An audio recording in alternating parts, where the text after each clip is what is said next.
कितना खतरनाक एक्सीडेंट हुआ इस बेचारे का, इसका तो चेहरा भी पहचानने में नहीं आ रहा है। मैंने तो सुना है मैन, एक्सीडेंट के बाद गाड़ी में आग लग गई थी। अब होनी को कौन टाल सकता है। सही बोलता है मैन। हम तुम्हारे बगैर कैसे जिएगा James? For God's sake, don't go.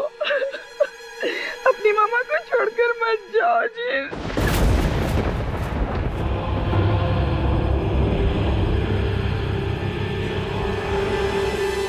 मामा आप संभालो अपने आप को, प्लीज डोंट क्राई। तुम रोएगा तो जेम्स की सोल को बहुत दुख पहुंचेगा। हमारा जेम्स नहीं मर सकता, कभी नहीं मर सकता। वो अपनी मम्मा को छोड़कर नहीं जा सकता। वो वापस आएगा।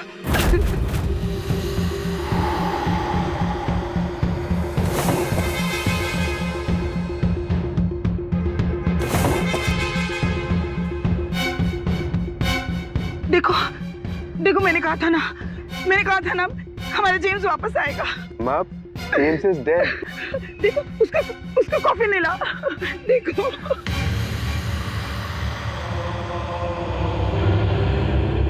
मामा प्लीज मामा, कॉफिन अपनी जगह पे ही है। जेम्स अब वापस नहीं आएगा, ही इज डेड।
कितनी भयानक रात है। बिजली कड़क रही है, आंधी आ रही है।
God bless you, James.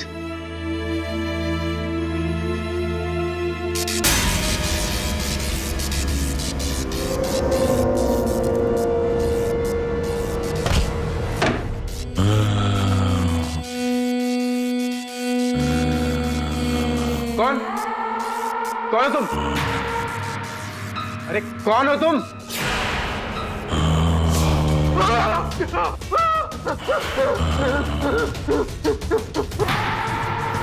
James, ये कैसे हो सकता है? तुम तो मर चुका है ना? जेम्स, तुम ये क्या कर रहे हैं? बदला, अपनी मौत का बदला। ये कैसे हो सकता है? तुम तो एक्सीडेंट में मर चुके हो। एक्सीडेंट नहीं, खून। खून? तुम्हारा तो एक्सीडेंट हुआ था। किसने किया खून? विशाल। विशाल? क्यों? किस लिए? सारे जवाब perfect. Highway, garage, Bablu mechanic.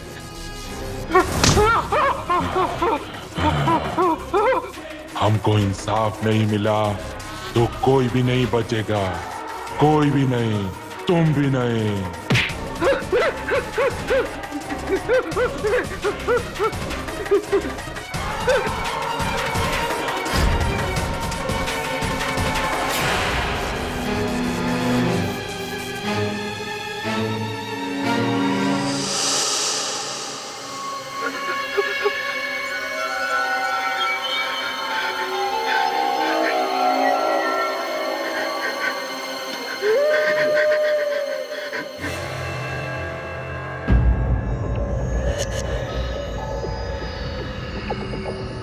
अच्छा,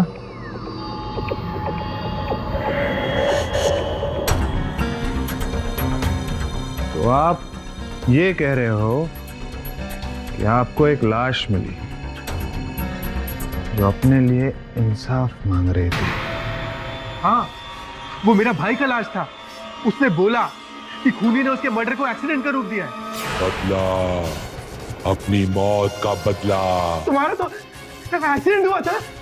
किसने किया खून? विशाल। विशाल? क्यों? Highway, garage, Bablu mechanic. ए कदम, वो इंग्लिश पिक्चर में क्या कहते हैं चलते फिरते भूत को? ज़ॉम्बी। ज़ॉम्बी नहीं रे, ज़ोंबी। हाँ, तू राहो दे रे, तू गप। अरे मिस्टर अर्नोल्ड, रात के 1 बजे सर, क्यों आप हमारा टाइम वेस्ट कर रहे हो? आप जाओ। मैं पागल दिख रहा है आपको कि इतनी रात गए फिल्म का स्टोरी सुनाने आएगा? अरे इंस्पेक्टर साहब, मैं सच कह रहा है। वो मेरा भाई का लाश था। खुद अपने पैरों पर चलकर आया था मेरे पास। देखिए मिस्टर अर्नोल्ड, आपके भाई की मौत हुई है, हम सभी को उसकी हमदर्दी है, लेकिन अगर आप ऐसे कहोगे कि एक लाश ने आकर उसके खूनी का पता बताया और हम उसे जाकर ढूंढे, तो ऐसे नहीं होगा। आप प्लीज जाइए। अरे इंस्पेक्टर साहब, उसने ये तक कहा था कि अगर उसको इंसाफ नहीं मिला ना तो इस शहर में आतंक। मेरे दिमाग का दही मत करो। ये लगे उन सारे। इंस्पेक्टर साहब प्लीज।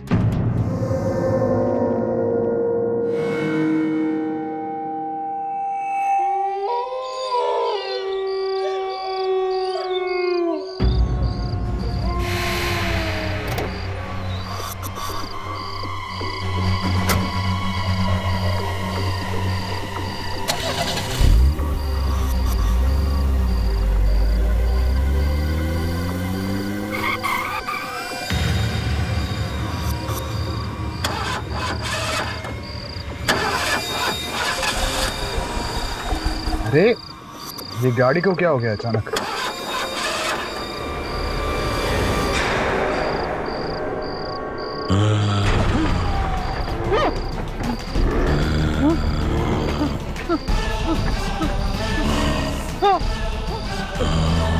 कौन हो तुम? कौन हो? किताब! किताब! कौन हो तुम? मुझे इंसाफ चाहिए, मेरी मौत का बदला। मुझे छोड़ दो। मैंने कुछ नहीं किया, छोड़ दो। मेरे खूनी को पनिश, तब माफी। मेरी बात नहीं मानी तो तुम में से कोई नहीं बचेगा, कोई नहीं। इंस्पेक्टर साहब, मैं सच कह रहा है। वो मेरा भाई का लाश था।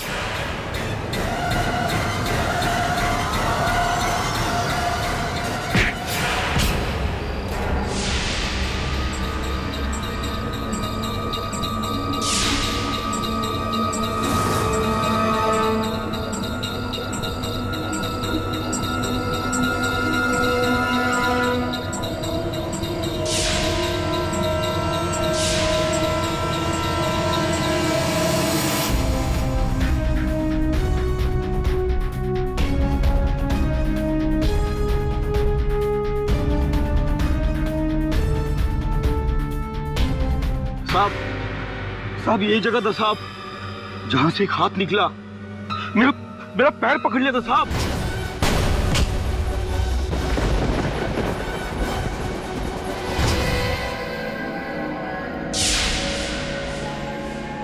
ये देखिए इंस्पेक्टर साहब, जेम्स के पैर का निशान। वो यहीं से चलकर गया होगा। माना कि कल रात को मुझ पर लाश ने हमला किया, लेकिन वो लाश जेम्स की है या नहीं ये जानना बहुत जरूरी है। खोदो जल्दी।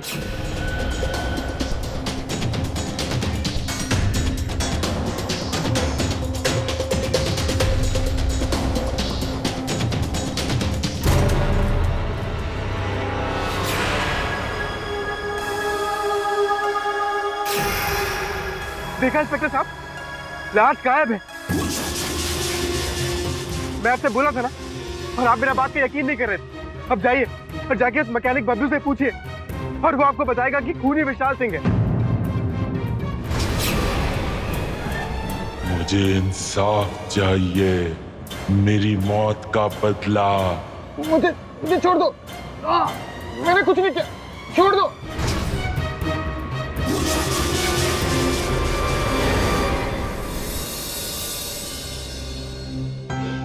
कॉलेज के दिनों से देख रहा हूं तुम्हें, तुम्हारी रोने की आदत अभी तक गई नहीं। रो नहीं तो क्या करूं? मेरे पति निर्दोष होकर सलाखों के पीछे। केडी, ये एक अजीब केस है। पुलिस का कहना ये है कि एक चलती फिरती लाश यानी ज़ोंबी ने आकर कहा कि विशाल ने खून किया है। ज़ोंबी? अच्छा। और पुलिस ने मान लिया। ये गलत है। विशाल एकदम बेकसूर है। मैं उसके साथ कितने सालों से रह रही हूँ केडी, वो किसी की जान नहीं ले सकता। देखो सुमिता, मैं तुम्हारी बात से सहमत हूँ, लेकिन अखबारों में जो छपा है और जो हम जानकारी है उसके अनुसार जेम्स और तुम्हारे पति के बीच तो मुठभेड़ होती रहती थी। तो इसका मतलब ये नहीं कि वो किसी का खून कर देगा। सुमिता, कॉलेज में तो विशाल एक सभ्य लड़का था, लेकिन उसके पश्चात क्या क्या हुआ उसके साथ, ये जानकारी प्राप्त करना, इस केस की सच्चाई जानना मेरे लिए बहुत आवश्यक है। केडी, जो भी करना है जल्दी करो। विशाल के पास समय बहुत कम है। चिंता मत करो सुमिता, मुझे इस केस की छानबीन करने दो, और अगर मैंने पाया कि विशाल निर्दोष है तो तुम इस केस की पहली सुनवाई में केडी पाठक को विशाल के पक्ष में खड़ी देखोगी। योर ऑनर, जेम्स पार्कर की मौत का ये केस है, बाकी केसेस से काफी अलग है। It is quite interesting. 4 दिसंबर 2013 को जेम्स अपने काम से अपनी कंपनी कार में मुंबई से पूना जा रहे थे। अचानक उनकी गाड़ी की ब्रेक फेल हो गई और मौके पे ही जेम्स की मौत हो गई। अब इंटरेस्टिंग बात ये है कि ये मौत एक एक्सीडेंट की वजह से नहीं हुई। ये एक वेल प्लान्ड मर्डर था जिसे एक्सीडेंट का रूप दिया गया था। और मैं अदालत को ये बात साबित करके रहूंगी कि मिस्टर विशाल सिंह ने मिस्टर जेम्स पार्कर को कितनी चालाकी से मौत के घाट उतारा है। हेलो बबलू। हाँ साहब। हाँ, तुम्हें एक खास काम करना है और उसके पैसे मैं तुम्हारे घर भिजवा रहा हूँ। ठीक है साहब, हो जाएगा।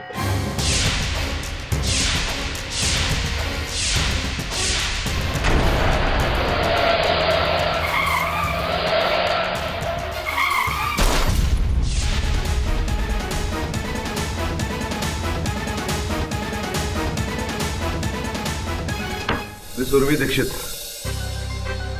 सर्वप्रथम कृपया ये बताएं कि ये जो आपने अभी अभी कहा, ये जानकारी कहाँ से प्राप्त हुई है आपको? क्या मतलब है आपका?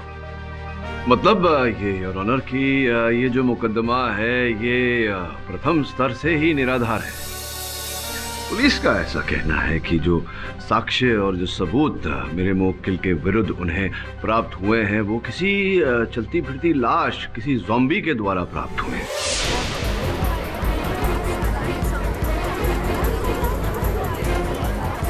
Order order, silence in the court please. Your honour, सबूत तक पहुंचने की वजह जरूरी नहीं है। मेरे ख्याल से सबूत जो है वो जरूरी है। नहीं तो क्या कहना चाहती है आपकी अदालत जो भूत प्रेत चलती फिरती लाशों में नहीं मानती, वो किसी ज़ॉम्बी की, किसी चलती फिरती लाश की कथन को दर्ज करके उस पर मुकदमा खेले? ये मेरे मुवक्किल को फंसाने के लिए एक गहरी चाल है। लाश है, हमारा भाई हमारे पास खुद चल कर आया था। शांत हो जाइए आप जो भी कहना है कटघरे में आकर कहिए। जज साहब, हम अपना भाई को अच्छे से पहचानते हैं। वो हमारा भाई जेम्स ही था जो उस रात घर के अंदर आया था। तुम्हें क्या करना है तुम? बदला, अपनी मौत का बदला। इसे क्या खून? विशाल,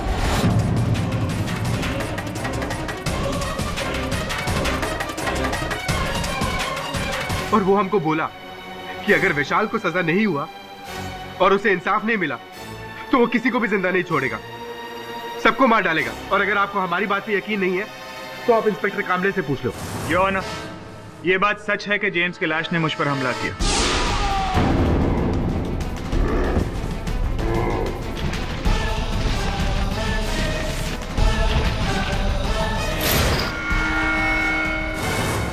ये देखिए, ये उसके पंजे के निशान।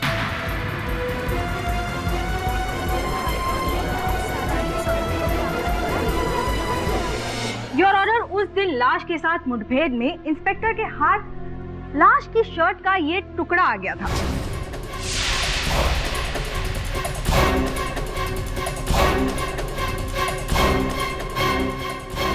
और तहकीकात से पता चला है कि ये वही शर्ट का टुकड़ा है जिसमें जेम्स पार्कर को दफनाया गया था।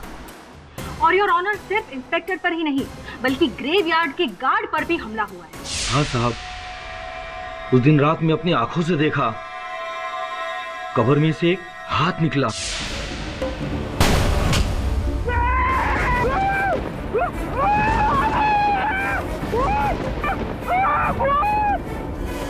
उसने तो हमारे पैर पकड़ लिया था। वो तो पहाड़ों वाले देवी माँ का कृपा है कि मैं बच गया। साहब, उस लाश को इंसाफ दिलाइए, नहीं तो हम सब मारे जाएंगे।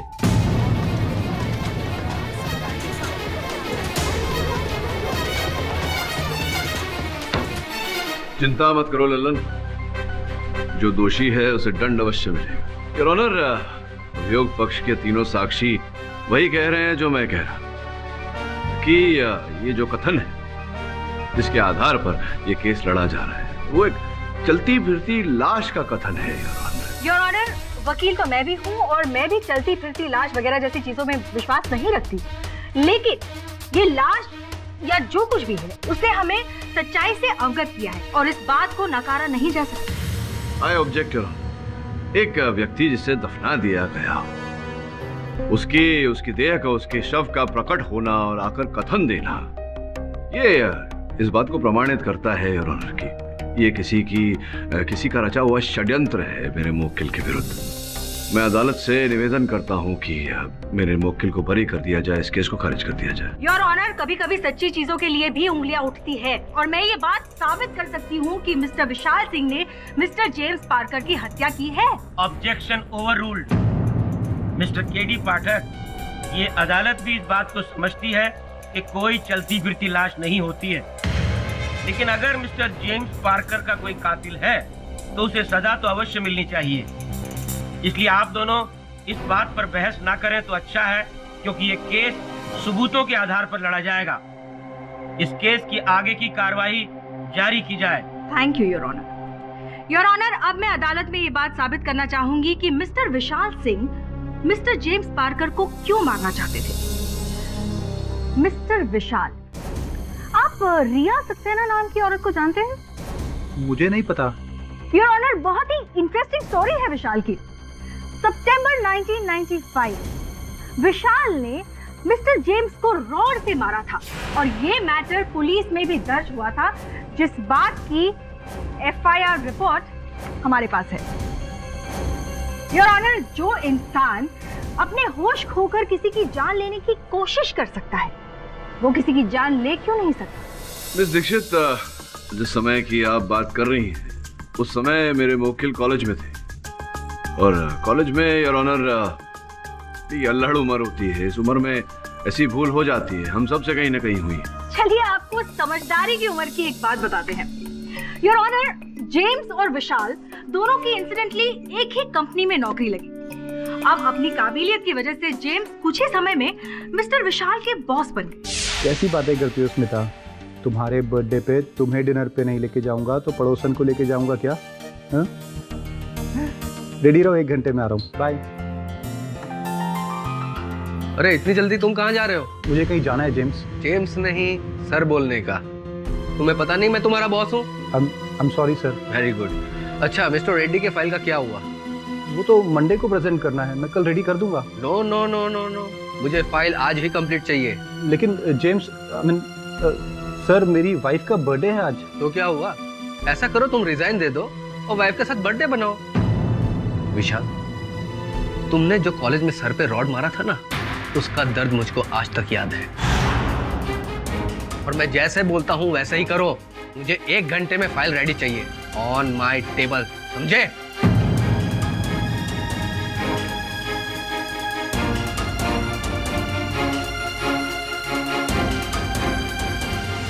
तो मिस्टर विशाल, क्या आप जेम्स से नफरत करते थे या नहीं? हाँ थी, लेकिन इसका मतलब ये नहीं कि मैं उसका जाके कत्ल कर दूंगा। जितना सवाल उतना ही जवाब प्लीज।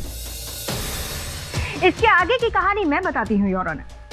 धीरे धीरे विशाल के दिल में जेम्स के प्रति नफरत बढ़ती गई, उनका जहर बढ़ता गया और उनके सब्र का बांध तब टूटा जब जेम्स ने इनका प्रेजेंटेशन चुरा के अपने बॉसेस के सामने प्रेजेंट करके खूब वाहवाही लूटी। अब मैं ये नहीं कह रही हूँ कि जेम्स ने जो किया वो सही था या गलत, लेकिन इसका मतलब ये नहीं कि नफरत की आड़ में आकर आप किसी की जान ले लें। योर ऑनर, अभी जिस घटना का वर्णन उर्मी जी ने किया, ऐसी घटनाएं तो हर ऑफिस में घटती रहती हैं यार। ये साधारण बात है। इसका ये अर्थ नहीं है कि मेरे मुवक्किल ने जेम्स की हत्या कर दी। अगर कुछ बताइए, क्यों मेरे मुवक्किल हत्या करना चाहते थे? किस प्रकार से उन्होंने हत्या की, जबकि हम सब जानते हैं कि ये एक सड़क दुर्घटना थी। योर ऑनर, मैं इसी बात पर आ रही हूँ कि ब्रेक्स किसने और क्यों फेल की, और इसके लिए मैं परफेक्ट हाईवे गैराज के मैकेनिक मिस्टर बबलू को कटघरे में बुलाने की इजाजत चाहूंगी। बताइए, आप मिस्टर विशाल को कब से जानते हैं? यही कोई 5 बरस से मैडम। विशाल साहब जिस कंपनी में काम करते हैं, जीटी इंजीनियरिंग, उस कंपनी की सारी गाड़ियां हमारे पास ही सुधरने के लिए आती हैं। अच्छा, आप बताएंगे कि 3 दिसंबर को, यानी कि हत्या के 1 दिन पहले, मिस्टर विशाल ने आपको फोन किया था, उस कॉन्वर्सेशन के बारे में हमें बताएंगे? उस दिन मेरे पास विशाल साहब के 2 फोन आए थे मैडम। पहला फोन तो गाड़ी में क्या क्या ठीक करना है विशाल साहब ने ये बताया था, और फिर थोड़ी देर बाद दोबारा दूसरा फोन आया था। बोलो विशाल साहब। तुमसे एक बात कहना तो मैं भूल ही गया। गाड़ी की सर्विसिंग के बाद उसकी ब्रेक्स को कुछ इस तरह खराब करना कि वो 30-40 किलोमीटर के बाद फेल हो जाए। ये कौन सा गड़बड़ काम करा रहे हो हमारे से विशाल साहब? सारा सवाल मत करो। तुम्हें इस काम के अलग से 50,000 मिल जाएंगे। 50,000? कुछ क्लेम का प्रॉब्लम है। ठीक है विशाल साहब, गाड़ी भेज दो, आपका काम हो जाएगा।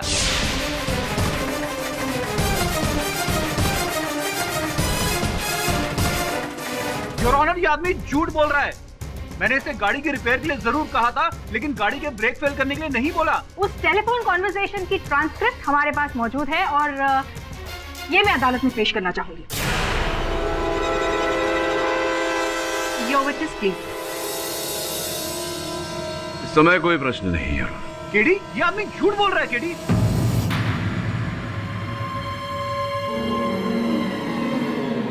योर ऑनर, कहानी, मेरा मतलब है केस को आगे बढ़ाते हैं।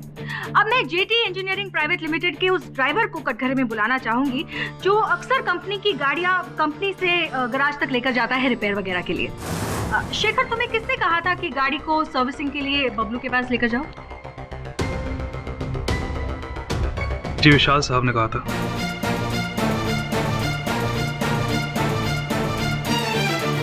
विशाल सिंह साहब ने? अच्छा, आपको ये बताया था कि गाड़ी में क्या क्या रिपेयर करवाना है? वैसे तो विशाल सर हमेशा मुझसे कह देते थे कि गाड़ी में क्या क्या काम करवाना है, लेकिन इस बार उन्होंने कहा तुम गाड़ी लेकर गैराज जाओ। गाड़ी में क्या क्या काम करवाना है ये मैंने मैकेनिक को बता दिया है। Mister Pathak, your witness. जी नहीं अरुण, कोई प्रश्न नहीं।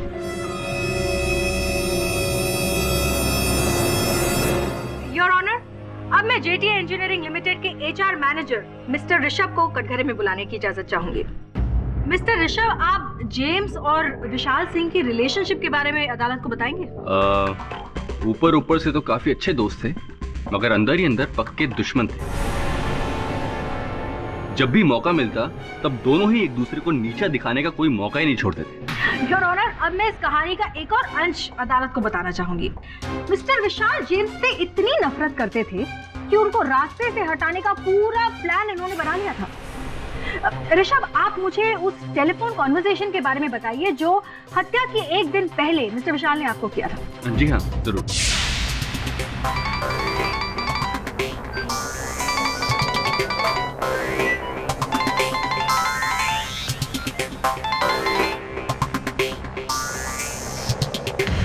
हाँ विशाल, बोलो। ऋषभ, ये जेम्स अपने आप को समझता क्या है? प्रेजेंटेशन के बाद तो उसका खेल खत्म हो जाएगा। हाँ। मंडे को उसका आखिरी दिन होगा ऋषभ। मंडे को जेम्स फिनिश होगा।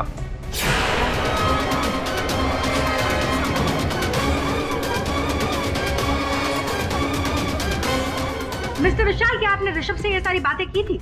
जी हाँ, बोली थी, लेकिन इसका मतलब ये नहीं कि देखो विशाल, यहाँ झूठ बोलने की कोशिश मत करो।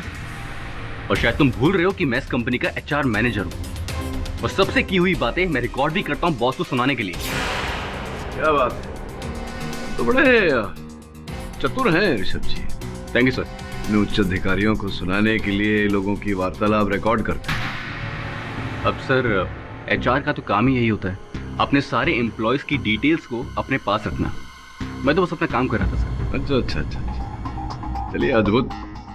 तो एक बार आपकी और विशाल के बीच जो वार्तालाप हुई थी वो सुनाएंगे?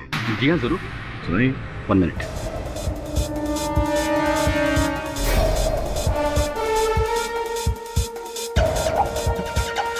हाँ विशाल, बोलो। ऋषभ, ये जेम्स अपने आप को समझता क्या है? प्रेजेंटेशन के बाद तो उसका खेल खत्म हो जाएगा। हाँ। मंडे को उसका आखिरी दिन होगा ऋषभ। मंडे को जेम्स फिनिश होगा।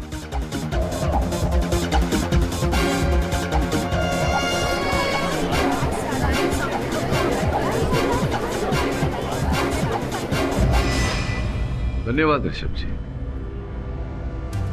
योर ऑनर, जैसा कि हम सब ने रिकॉर्डिंग में सुना, जो वाक्य कहे गए थे वो कुछ ऐसे थे कि कल उसका खेल खत्म होने वाला है, कल ऑफिस में उसका अंतिम दिन होगा, ना कि इस जग में उसका अंतिम दिन होगा। योर ऑनर, तो इन वाक्यों से मुझे नहीं लगता कि यहाँ कोई किसी की हत्या करने की बात कर रहा है। I object your honour. ऐसी बातें तो इंसान तभी करता है जब उसके मन में किसी की हत्या करने की साजिश चल रही हो। जी नहीं, ऐसा नहीं होता। वैसे भी अभी तक मेरी बात खत्म नहीं हुई है। वो क्या कहा था आपने कि मेरे मुवक्किल के मन में जेम्स की हत्या करने की मंशा जागी क्योंकि जेम्स ने इनका प्रेजेंटेशन चुरा लिया था और अपना बना लिया था। ऐसा कुछ कहा था आपने? हाँ, तो मैंने ऐसा कहा था। एक मिनट ऋषभ, ये जो वार्तालाप तुमने हमें सुनाई, ये प्रेजेंटेशन चोरी होने के पहले है या उसके बाद का? सर, फोन तो पहले ही आया था। पहले की? तो मिस दीक्षित, क्या कहने का अर्थ हुआ आपका कि मेरे मुवक्किल जानते थे कि जेम्स इनका प्रेजेंटेशन चोरी करेंगे?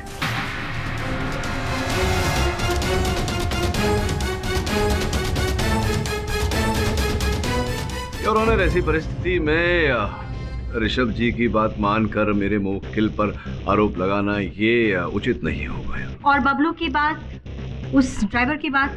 हाँ, उन्हें नहीं भूला। समय आ गया है उनसे पूछताछ करने का।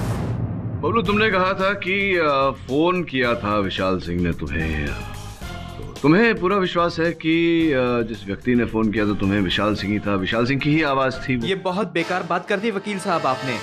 सालों से मेरी बात विशाल साहब से हो रही है, मैं उनकी आवाज को अच्छी तरह से पहचानता हूँ। अर्थात तुम्हें पूरा विश्वास है कि वो व्यक्ति जो तुमसे बात कर रहा था वो विशाल सिंह ही था? पूरा 200% विश्वास है साहब। बबलू, संजू, तू यहाँ क्या कर रहा है? अरे तारे को तो ढूंढ रहा हूँ मैं। ये सब क्या हो रहा है? साहब, मैं बबलू का दोस्त हूँ संजू, इसी के घर से भागता हुआ आ रहा हूँ मैं। वो बबलू की इसकी बीवी के साथ अर्जेंट बात करानी है। देखिए, इस तरह कोर्ट में फोन पर बात करना अलाउड नहीं है। आप बाहर जाकर बात करिए। बहुत अर्जेंट है साहब, इसके बेटे का एक्सीडेंट हो गया। योर ऑनर, मैं मानता हूँ कि कोर्ट में फोन पर बात करना कोर्ट के नियमों का उल्लंघन होगा, लेकिन यहाँ स्थिति कुछ गंभीर लग रही है। इसी कारण मैं निवेदन करता हूँ आपसे कि बात कर लेने दीजिए ना। जल्दी बात करवाइएगा।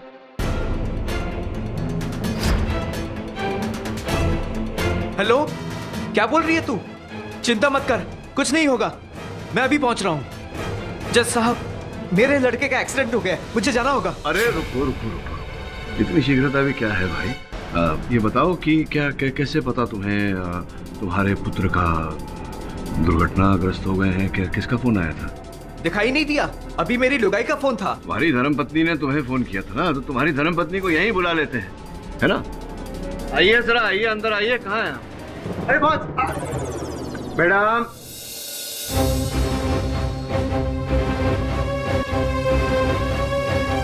ये ली, आ गई आपकी धर्मपत्नी। नहीं, ये मेरी लुगाई नहीं है।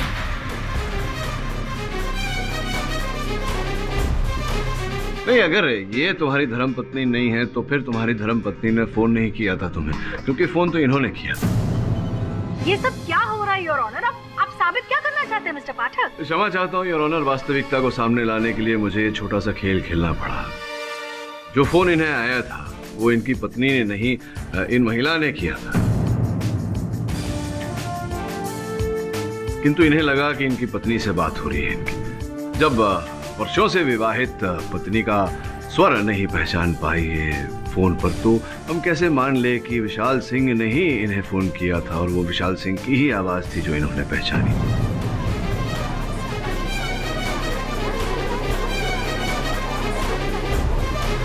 मिस्टर केडी, आगे से आप ऐसा कोई काम न करें जो अदालत की मर्यादा के विरुद्ध है। क्षमा चाहता हूँ। केस की कार्रवाई आगे बढ़ाई जाए। योर ऑनर, बबलू विशाल की आवाज पहचाने नहीं पहचाने, लेकिन कंपनी रिकॉर्ड से क्लियरली प्रूव होता है कि ये कॉल विशाल ने ही बबलू को किया था। योर ऑनर, कंपनी का लैंडलाइन है और कोई भी व्यक्ति जो कंपनी में काम करता हो या वहां आया हो, वो उस कंपनी के लैंडलाइन का और विशाल सिंह के एक्सटेंशन का उपयोग कर सकता है योर ऑनर फोन करने के लिए। रही बबलू साहब की बात, तो बबलू साहब कुछ ऐसे व्यक्ति हैं जो 10,000 रुपए के लिए एक गाड़ी का इंजन दूसरी गाड़ी में फिट करते। तो अगर इन्हें अधिक मात्रा में रुपए मिले तो ये गाड़ी का ब्रेक फेल भी कर सकते हैं और अदालत में झूठा कथन भी दे सकते हैं। ये सब इनके बस की बात है। और HR मैनेजर ऋषभ की बात को तो मैं अदालत में खंडित कर ही चुका हूँ। तो कुल मिला के अब अभियोग पक्ष के पास उस चलती फिरती लाश के कथन के अतिरिक्त और कुछ नहीं बचा है और उस कथन के आधार पर मेरे मुवक्किल को दोषी करार नहीं दिया जा सकता। एक ही तरीका है योर ऑनर, उस चलती फिरती लाश तक पहले पहुंचना पड़ेगा और इसमें लगेगा समय। मैं अदालत से निवेदन करता हूं कि तब तक मेरे मुवक्किल को जमानत पर रिहा किया जाए। इस अदालत की अब तक की कार्यवाही तमाम सबूतों और गवाहों को सुनने के बाद यह निश्चित नहीं हो पाया है कि mister Vishal Singh mister James Parker के हत्या के जिम्मेदार हैं। लिहाजा यह अदालत मिस्टर विशाल सिंह की जमानत की अर्जी को मंजूरी देती है। The court is adjourned for the day. जज साहब, विशाल सिंह को रिहा करके आप बहुत बड़ी गलती कर रहे हैं जज साहब। अरे हमारा भाई जेम्स ऑफिस आएगा और हमको मार डालेगा जज साहब। जज साहब, उसने कहा था कि अगर उसको इंसाफ नहीं मिला तो हमें मार डालेगा जज साहब। जज साहब, हमारी बात करिए जज साहब। जज साहब,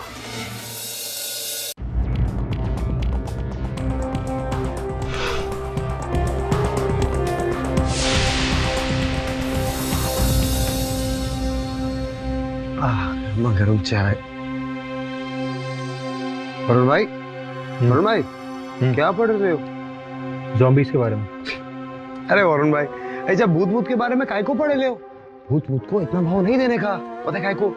भूत को इतना भाव देंगे ना, भूत आएंगे रात को तुम्हारे पास। तो कुछ भी होता। सर, मैंने रिसर्च किया है, दुनिया में बहुत सारे लोग हैं जिन्हें सचमुच लगता है कि ज़ॉम्बी होते हैं। तुझे क्या लगता है? सर, दिमाग तो मानने को तैयार नहीं है कि ज़ॉम्बी होते हैं, पर दिल कह रहा है कि जब इतने सारे लोगों ने देखा है तो कहीं ना कहीं इस बात में सच्चाई तो होगी सर। वरुण, केस लड़ते समय दिल की नहीं, दिमाग की सुननी चाहिए। वैसे अलग अलग परिस्थिति में तो दिल तो बहुत कुछ कहता है, लेकिन दिल के साथ साथ दिमाग का वही बात कहना बहुत आवश्यक है। इस समय मेरा दिमाग ये कह रहा है कि ज़ॉम्बी जैसी कोई चीज होती नहीं। अब उनको भी ऐसे लगता है, अब उनको भी एकदम करेक्ट लगता है बॉस, बहुत एकदम सही बोल रहे हैं। और भाई कुछ भी फेंक रहे हैं, ऐसा कुछ नहीं होता बस, करेक्ट। अबे ज़ॉम्बी वॉम्बी मतलब नहीं होते ना बस, अब मतलब कोई मरेगा वापस थोड़ी आएगा। Correct correct correct. लेकिन सर, एक बात समझ में नहीं आ रही है, ये ज़ॉम्बी या फिर जो भी है जो लाश बनकर आ रहा है, उसे इस केस के बारे में इतना कैसे पता? यही तो चिंता का विषय है कि अंततः वो व्यक्ति जो भी है, जीवित व्यक्ति, वो है कौन? हाँ बॉस, अपन लगता है बॉस, ये जो भी है ना आदमी, ये विशाल का एकदम सॉलिड दुश्मन है। विशाल ने किया रहेगा कुछ पंगा उसके साथ। हाँ, हो भी सकता है और नहीं भी हो सकता, लेकिन जो भी हो, ये केस बहुत पेचीदा होता जा रहा है। अगर बॉस केस पेचीदा है तो अपन का बॉस भी तो स्क्रू ड्राइवर है ना भाई। अरे बस बोले तो कि अगर केस का स्क्रू जरा ढीला तो जरा टाइट कर दो ना। हाँ, केस का स्क्रू टाइट कर देंगे बॉस, फिर देखना खूनी खुद ब खुद सबको दिखने लगेगा। अपन जानता है बॉस को, एकदम टैलेंटेड आदमी है। श्रवण, तेरा ये पेच और स्क्रूड्राइवर वाला जो कोई नहीं समझने वाला, दुर्भाग्यवश। काम पे आ जाएं। अगर इस केस के परिणाम तक पहुंचना है, विशाल सिंह को निर्दोष साबित करना है, तो सर्वप्रथम उस चलती फिरते शव तक पहुंचना होगा। मतलब अब ऐसा दिन आ गया अपन लोगों का, अपन लोगों को मुर्दी लाश को ढूंढना पड़ेगा क्या? क्यों नहीं ये काम हम श्रवण को दे?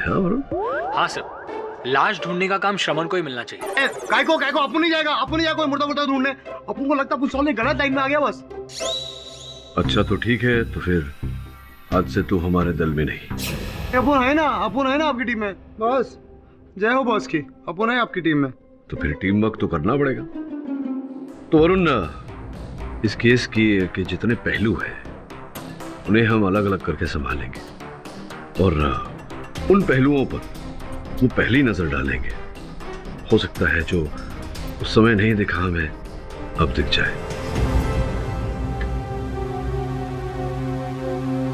क्या हुआ विशाल, तुम कुछ परेशान लग रहे हो? नहीं, बस ऐसे ही सोच रहा था। आप कुछ मत सोचिए, मेरी केडी से बात हुई है, उसने कहा है बहुत ही जल्दी असली खूनी सामने आ जाएगा। बात वो नहीं है स्मिता, मेरे दिमाग में जेम्स के भाई आर्नोल्ड की चीखें अभी तक गूंज रही हैं। उसने कहा था जेम्स आएगा, किसी को नहीं छोड़ेगा। ओहो विशाल, तुम भी इतने पढ़े लिखे होकर ऐसे दकियानुसी बातों पे विश्वास करते हो। ट्रस्ट मी, कोई लाश नहीं है, कोई नहीं आएगा। चलो खाना खाओ। बस मेरा पेट भर गया, मैं सोने जा रहा हूँ। Good night.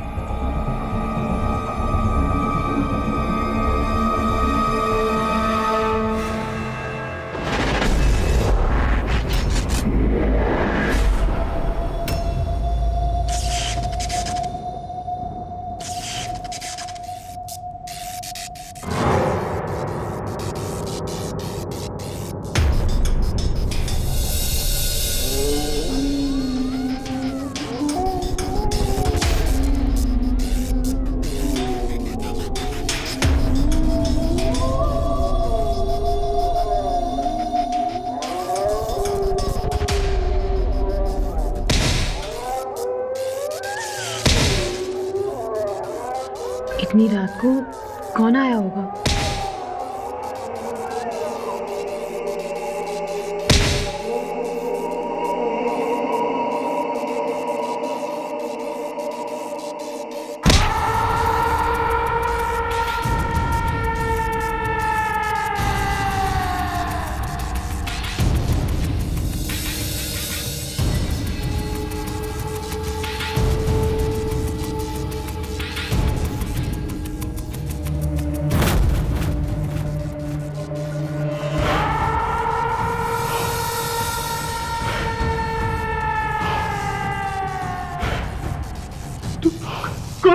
नहीं पहचाना?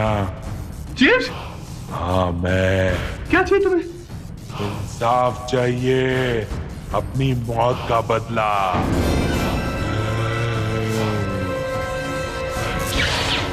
जेम्स, जेम्स, मैंने तुम्हें नहीं मारा जेम्स, तुम्हें कुछ गलतफहमी हुई है।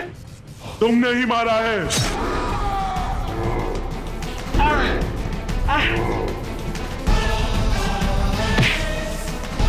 विशाल,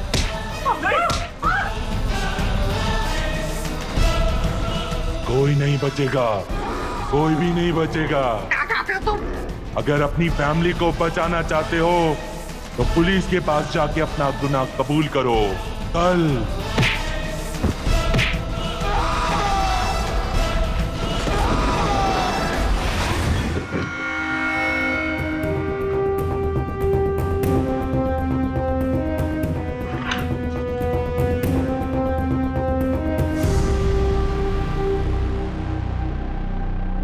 विशाल, तुमसे बात करने आया हूं मैं। केडी, तुम चले जाओ यहाँ से। मुझे किसी से कोई बात नहीं करनी है। देख विशाल, मैं यहाँ तेरे वकील नहीं, तेरे दोस्त की हैसियत से आया हूँ। तो दोस्त होने के नाते मुझे ये जानने का अधिकार है कि सुमिता मेरा फोन क्यों नहीं उठा रही, और तो दोषी ना होते हुए भी अपने आप को दोषी क्यों बोल रहा है? किसने कहा तुमसे कि मैं बेकसूर हूं? मैं नहीं मारा जेम्स को। मैंने ही बबलू मैकेनिक को बोला था उसकी ब्रेक्स काटने को। अच्छा, तूने किया ये सब? तो पहले क्यों बोला कि तूने नहीं किया? मैं इस बारे में कोई बात नहीं करना चाहता हूं।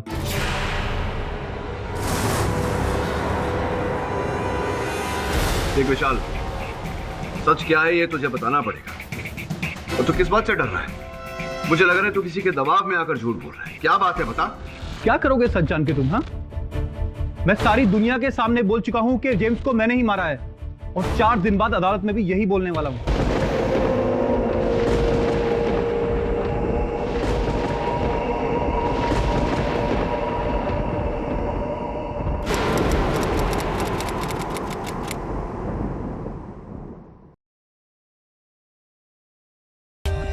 For more updates, subscribe to our channel, click the show links and enjoy watching the videos.